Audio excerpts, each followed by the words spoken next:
YouTube पे video डालनी है तो ये वीडियो ज़रूर देखिए आप। पहले आपको गूगल में यूट्यूब पे घुसना है, फिर आपको अपने आईडी पे आना है।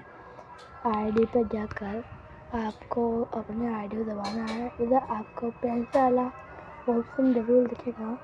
पेंसिल वाला ऑप्शन को दबा के या आपको ये वाला ऑप्शन दिखेगा कैमरा वाला, कैमरा ज़रूर दबा के फिर आपको ये गैलरी लिख के उसको दबा देना है। आपको फ़ोटो आएगी। आपको अपनी मर्ज़ी से कौन सी वीडियो लगानी है आपको। आप ये देख के हमें जो ये सब लगानी थी मैंने ये लगा दी है।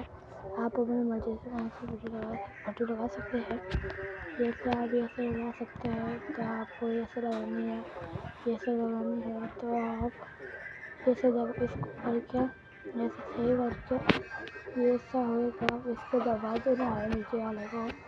आपकी